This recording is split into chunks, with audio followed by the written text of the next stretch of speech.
9 одод ноёрхогч биеийн урлаг 11-р бүлэг өөсөвгүй гоо үцэглэн. Лонгчэний өмнө ёр бусын үцэглэнтэй эмэгтэй зогсож байлаа. Тэрээр тунгалаг нүдэн дээрээ нарийнхан хөмсөгтэй, цонхгоор цагаан арьсан дээр нь энтоор мэт улаан уруул тодорч, хүрхрээ мэт асгарсан хар үс нь бэлхүүс хүртэл нь урссан байв.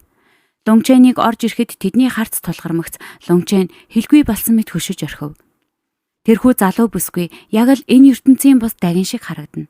Түүнийг байгаад л тэрхүү өрөө бүхэлдээ үлгэрийн орон болон хувирсан мэт санагдана. Хэсэг хугацаанд Лонгчэн түүн рүү гөлрөхөөсөөр юу ч хийж чадсангүй. Бүсгүйн хацар үл ялэг улааж тэрээр харцаар буруулав. Хатагтайлуун үүнийг хараад "Чинээр хурдан Минчитэй мэдлэхгүй юу? Тэр бол чиний ирээдүйн сүд бүсгүй шүү дээ" гэж зэмлэв.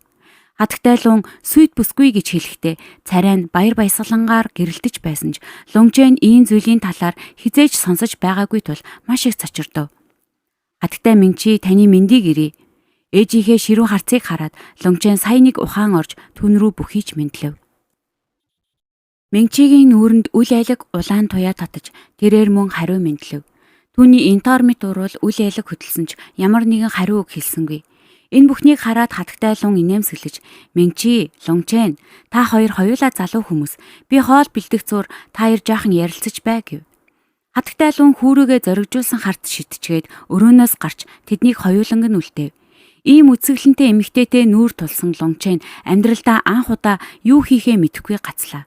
Удаан зогссны эцэст тэрээр арай гэж "Суун уу" гэх ганц өгүүлбэр хэлж чадав. Минчи толгой сэгсэрлээ. Лонгчэн рүү харахад түүний нүүрэнд ээдрээтэй илэрхийлэл тодров. "Надад чамд хэлэх зүйл байна. Хоёул өөр газар очиж болох уу?" Лонгчэн үл ялаг хөмсөг зангидсан ч толгой дохив. Тэр хоёр лунгийн гэрээс гарч арай нам гүм газар очихоор явав. Тэднийг очмогц Минчи нөмөргөнийхөө доороос нэгэн тамга гаргаж ирлээ. Лонгчэн үүнийг хараад гайхсандаа бараг л дуу алдах шахав. Учир нь энэ бол зөвхөн араатан сургагчийн ашигладаг дуудлагын гэрээ байлаа. Орон зайд долгион үсэж Лонгчэний бодлыг таслав.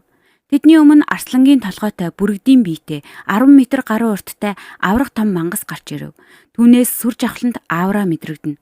Хэдийгээр Лонгчэн өмнө нь бясалгал хийж чаддаггүй байсан ч шидэт араатнуудын тухай зургийг үзэж судалдаг байв. Энэхүү араатныг арслан бүргэд гэдэг бөгөөд 2 дугаар зэрэглэлийн аимшигт шидэт араатан юм. Тэдний өмнөх энэхүү арслан бүргэд хараахан бүрэн гүйцэд бий болоогүй байсан ч тулааны хүчний хувьд цус нэгтрах шатны жирийн бясалгагчид түүнд өрсөлдөгч болж чадахгүй байлаа. Ердийн үед догшин байдаг энэ араатан Минчигийн өмнө туйлын номхон байж газар чимээгүй хэвтэв. Минчи арслан бүрэгдийн нуруунд дээр хөнгөн алхаж гараад Лонгчэнд хандан "Гараад ир" гэв. Лонгчэн Минчи рүү нэг харлаа. Түүний харцанд баг зэрэг яаруулсан шинж байхыг хараад тэрээр аяархан амандаа үгэлсээр дээш гарав. Лонгчэн анх удаа шидэт араатны нуруун дээр гарч байгаа бөгөөд араатан гинэт галзуурч дайрч эхлэхүй гэж баг зэрэг сандарч байлаа. Арслан бүргэд гинэт далавчаа дэлгэж аврах биеэрээ тэр хоёрыг тэнгэрт хөргөв. Агаарт нисэх мэдрэмжинд Лонгчэнд баргал унаад өгөх шахав. Аз болоход нэгэн цагаан гар Лонгчэнийг түшиж авснаар тэрээр арай гэж тэнцвэрээ оллоо. Гэтэл Минчигийн нүүрэнд инээдээ барьж ядсан шинж илэрхэд Лонгчэн эвгүй байдалд оров. "Аа, би зүгээр л жаахан эв хавгүй байна." Лонгчэн үл ялэг инээмсэглэж утгагүй шалтак хэлв. Минчи үүнд нь инээд алдсан ч удалгүй ичингүйрэн нөгөө тийш харав. Арслан бүргэд маш хурдан нисэж хэдхэн минутын дотор нийслэлээс гарч наран жаргах уулан дээр буулаа. Жаргаж буй нар бүх нийслэлийг цусан улаан өнгөөр бүрхсэн нь туйлын үдсгэлэнтэй харагдана. Тэр хоёр уулын оргилд зогсох бөгөөд хин хин нь юу ч ярьсангүй. Лонгчэн нийслэлийг ширтэхдээ нүдэнд нь арга мухарцсан шинж илэрнэ. "Лонгчэн, би..." Минчи удаан эргэлцсэний эцэст санаа алдаж улаан уруулаа нээв. "Чи гэрлэлтийн гэрээг цуслах гэж ирсэн үү?" Лонгчэн түүн рүү харсангүй. Түүний харц нийслэл дээр төвлөрч байв. Минчигийн зүрх чичирч үцэглэнд нүүрэнд нь гайхшрал тодров. Чи хэдийнэ мэдэж байсан юм уу?" "Би таасан юм аа." Лонгчэн түүний өөсөвгүй үцэглэнтэй нүүрлүү аажмаар эргэж хараад "Баярлалаа" гэв. "Надад баярлалаа гэж үү?" Минчи гайхан асуув. "Энэ бүхнийг ээжийн маань өмнө яриагүй тул баярлалаа. Чи түүний хөгшин зүрхийг шархлуулаагүй. Бас миний нэр төрийг ч бодсон болохоор би чамд баярлалаа гэж хэлье." Лонгчэн инээмсэглэв. Минчи Лонгчэнийг анхааралтай ажиглав. Хэд хоногийн өмнө тэрээр Лонгчэний сүүлийн хэдэн жилийн байдлын талаар сонссон байлаа. Тэрээр Лунгчэнийг үннийг мэдээд уурлаж магадгүй галзуурч өөрийг нь хараах байх гэж бодож байв. Гэтэл тэр ийм хариу үйлдэл үзүүлнэ гэж төсөөлөөчгүй байлаа. Чи бол бардам авьяаслаг эмэгтэй гэдгийг би мэднэ. Ийм залуудаа 2 дугаар зэрэглэлийн шидэд араатныг удирдах байна шүү дээ. Харин би бол жирийн нэгэн хүн. Бид хоёр тис өөр ертөнцийн хүмүүс болохоор чиний энэ хүсэл буруу бишээ.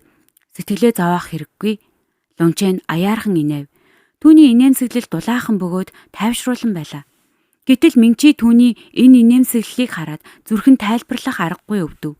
Энэ залуу хүү хэдийнэ маш их зовлон амссан байтал одоо тэр өөрөө түүний шархан дээр давс үрж байгаа мэт санагдана. Энэ дэндүү харгас хэрэг биш гэж үү? Надад хэдэн өдрөгч би ээжигээ ятгаад энэ гэрлэлтийг цослох болно. Би чамд амлаж байна. Энэ удахгүй. Ингэж хэлээд Лунгчэн аажмаар эргэж алхан явв. Жаргаж буй нар түүний туранхай төр төрхийг уулын зам дээр гэрэлтүүлж түүнийг ямар нэгэн байдлаар өрөвдөлтөй харагдуулж байлаа.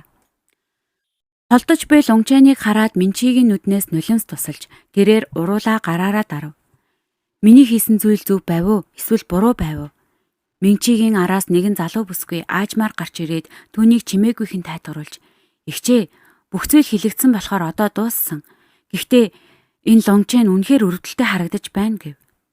Хоёр бүсгүй Лунгчэнийг бүр мөсөн хараанаас далд ортол араас нь ширтэд зогсов. Лунгчэн уулнаас буухдаа сэтгэл нь улам бүр гутарч байлаа.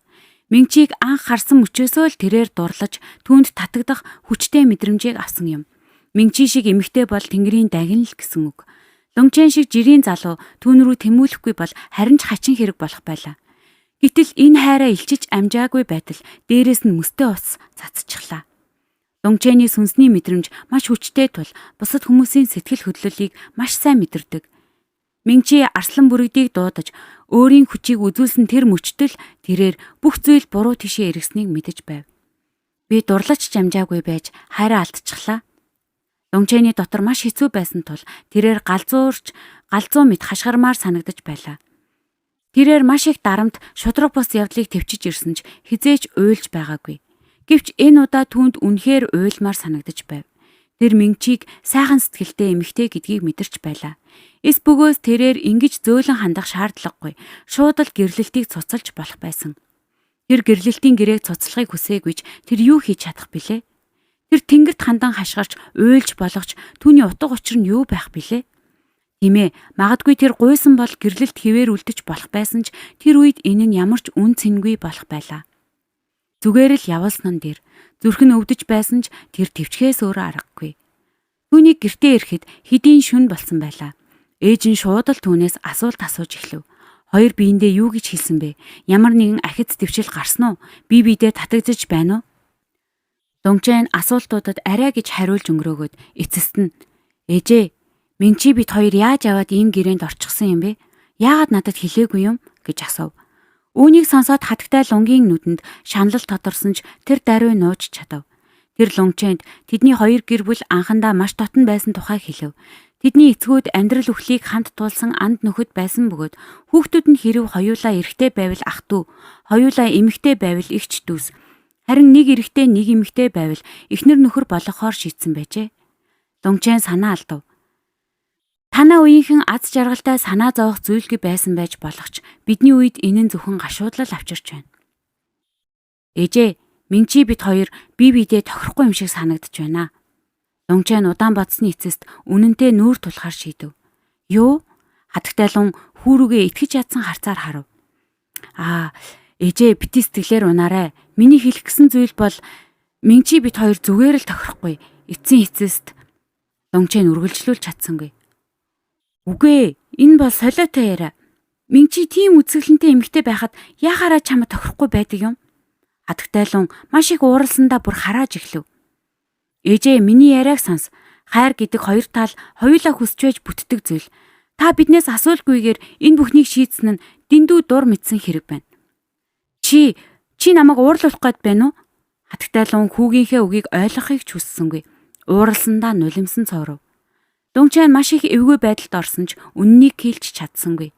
Тэр хатагтай Лунгийн хараал зэмлэлийг чимээгүйхэн сонсож зогсох зураа ээж нь гинэт "Чинээр ээжтэй үннийг хэлээрэй. Минчи өөрөө энэ гэрлэлтээс татгалзахыг хүссэн үү?" гэж асуув. Яаж тийм байх юм бэ? Минчи бол сайхан бүсгүй. Зөвхөн надад л ийм санагдаж байна. Энэ нь дэндүү гинтийн зүйл болохоор би хүлээн зөвшөөрч чадахгүй байна гэж Лонгчен яаран хариулав. Дахиж юу ч хэлэх хэрэггүй хүн минь. Энэ чиний ээж аавын буруу. Хатагтай Лонг тэнэг хүн биш байлаа. Тэр хүүгийнхээ зан чанарыг сайн мэддэг.